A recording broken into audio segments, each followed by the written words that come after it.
Bienvenue sur Option Cash. Après une semaine de baisse sur le marché US, on est encore loin du niveau d'avril. La bourse reprend son canal haussier. Le gros des résultats est passé. Il y a quelques valeurs qui ont publié dans la semaine: Barrick, Oxy, Cisco, Disney et New. Voici les différentes trades que j'ai passées cette semaine. Lundi, le SP500 fait 1,56. Je prends 4 trades. Tout d'abord, Mara, j'ai traité dans mes vidéos précédentes. Je gagne $22 pour un trade de 4 jours sur mon prix d'assignation. Energy Fuel, je me suis fait assigner 200 actions à 17,50.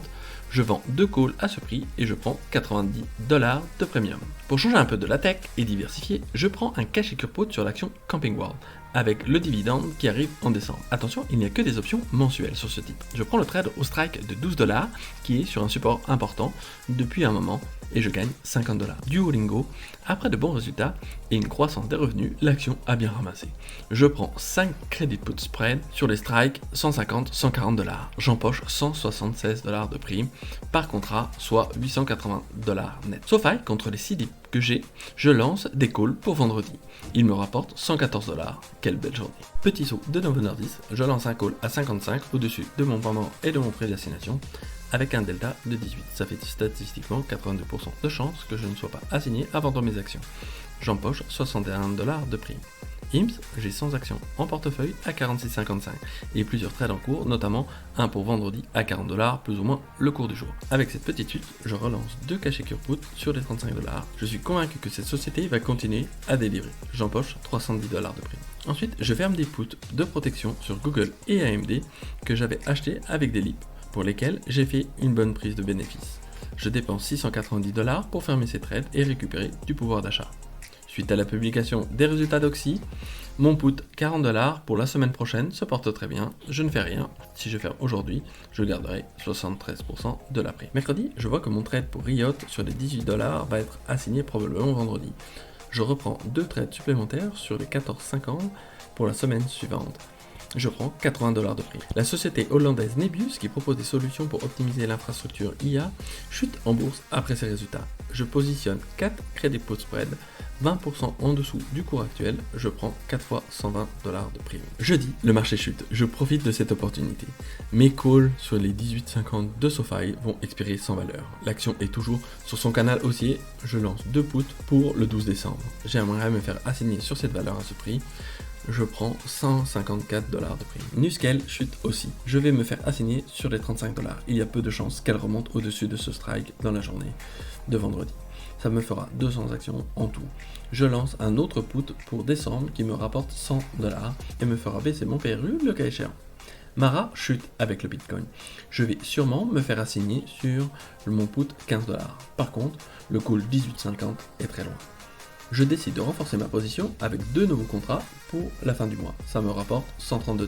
N'oubliez pas de mettre un like sur la vidéo et dites-moi en commentaire sur quelles actions vous faites les options en ce moment. Je suis curieux d'échanger avec vous sur le sujet. Vendredi, Energy Fuel, mes calls vont expirer sans valeur. Je décide de relancer 2 contrats pour la semaine prochaine sur mon prix d'acquisition. Grâce à la forte volatilité de l'action, les primes sont bien juteuses. Ce trade me rapporte $110. IMS, c'est génial. Mon call $53 va expirer sans valeur. Et comme je vais me faire assigner sur mon put de $40, ça me fera 200 actions et baisser mon prix de revient. Je décide d'ouvrir 2 contrats au-dessus de mon PRU à $44 pour la semaine prochaine. Le delta est faible car je ne veux pas vendre mes actions en dessous de ce prix. Ça me rapporte tout de même $60. Stanley Black & Decker, j'ai un Strangle 60-80 pour la semaine prochaine. Cette action m'offre un dividende de 4,9%. Je pense qu'elle va rester dans ce range. Je décide de reprendre un trade pour Noël qui me rapporte $114, toujours sur le strike de 60. Grave, j'en ai déjà parlé dans une vidéo précédente, vient d'avoir des accords pour de nouvelles acquisitions. Je décide d'essayer de doubler ma position en prenant un cash shaker put pour la fin du mois à 5,50. Il me rapporte $40. Ça ne paraît pas beaucoup, mais $40 sur 14 jours pour un risque de $1100, c'est vraiment intéressant. Je pense vraiment que cette action est bon marché actuellement et permet de s'exposer à une zone géographique que je n'ai pas emportée. Au final, j'ai 4 actions pour lesquelles je suis assigné avec un rabais par rapport à leur ATH. Mara, Nuscale, Riot et IMS. Je dois dépenser $12 300 pour acquérir ces actions. IMS, j'ai déjà lancé le call. Les autres, on verra lundi. J'espère que je ferai une plus-value en plus avec la revente. J'ai également mes calls qui expirent sans valeur, pas besoin de rouler ou de racheter des positions, je garde 100% de la prime, soit $840. NIO, l'action va publier ses résultats mardi. Et je ne prends pas de risque car elle bouge fortement avec la publication. Je vais attendre pour relancer un contrat. Cette semaine, j'ai également touché des dividendes de la société Realty Income comme tous les mois, 25 $, et la société OneOK m'a versé 87 $. La société fait une petite remontada. La semaine prochaine, je vais peut-être devoir m'en séparer et récupérer 7000 $ de cash. Si on fait un point sur le cash flow de la semaine, lundi, 1156 $ avec 4 trades. Mardi, j'ai diminué mon risque et j'ai dépensé 319 $. Mercredi, 560 $ avec Riot et Nebius. Jeudi, je gagne 386 $ avec 3 trades. Et vendredi, forcément rouge car je dois acquérir 12 300 $ d'actions avec des primes et des dividendes. Ça fait un cash flow de 11 904 $, soit un total de la semaine à moins 10 121 $. Pas de souci, je vais revendre une partie prochainement avec des calls. J'adore trader des options. La semaine prochaine s'annonce très intéressante. Ce week-end, Trump signe la fin du shutdown. Nvidia va faire sa publication mercredi. Les chiffres vont être exceptionnels comme d'habitude. Mais si la feuille de route montre une baisse de la croissance, elle va chuter et entraîner les valeurs de la tech avec. Sinon, ça peut être le point de départ pour le rallye de Noël. Vendredi prochain, ce sont les échéances mensuelles pour les options. Les 21 contrats qui arrivent à expiration.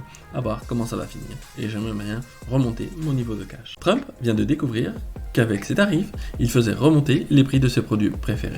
Il va donc mettre en exception de la viande, le café, le chocolat et d'autres produits. Quelle girouette, mais ça crée de la volatilité, ce qui est génial pour un vendeur d'options. Dites-moi dans les commentaires ce que vous pensez du marché actuellement. A bientôt sur Option Cash.